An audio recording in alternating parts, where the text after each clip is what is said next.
नमस्कार मंडळी, कसे आहात? आठवणीतल्या कविता या सदरामध्ये आज आपण नामदेव ढसाळ यांची एक कविता ऐकणार आहोत. म्हणजे मी वाचणार आहे, तुम्ही ऐकणार आहात. त्यांचा एक कविता संग्रह मूर्ख म्हाताऱ्याने डोंगर हलवले या कविता संग्रहातली ती कविता आहे. 1975 साली हा कविता संग्रह प्रकाशित केला गेला. मागोवा प्रकाशनने प्रकाशित केला 1975 साली. यातली लोकप्रतिनिधी ही कविता मी आज वाचतोय तुमच्यासाठी.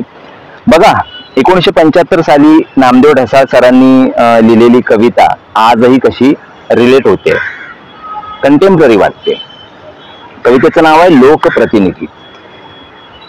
एक लोकप्रतिनिधी होता, निवडून आला तेव्हा त्याला आधार आमच्या 18 विश्व दारिद्र्याचा होता. पार्लमेंट मध्ये काही महिने काढल्यानंतर तो आमचा राहिला नाही. एकदा काय झालं, गव्हर्नमेंटनं चालू केलेली डबल घोडा फुल प्यायलो. चला, माणसासारखा माणूस मी घोडा झालो. एका तुरुंब नशेत भांचोदला बड्या हॉटेलातल्या परमिट रूम मध्ये शोधायला गेलो. टाटा बिर्लाच्या उगवत्या नातीला सोबत घेऊन भांचोद स्कॉच विस्की पित होता. वाटलं भांचोदचा कुठल्या तरी तीक्ष्ण हत्याराने खून करावा, पण साल जवळ 10 पैशाचं ब्लेड देखील नव्हतं. भांचोदने कुत्र्यासारखा ग्लास पुढे केला.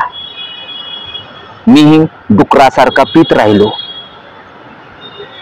बाहेर आलो तेव्हा मला जाणवलं की आपण फक्त कवी आहोत, मी भिकारी.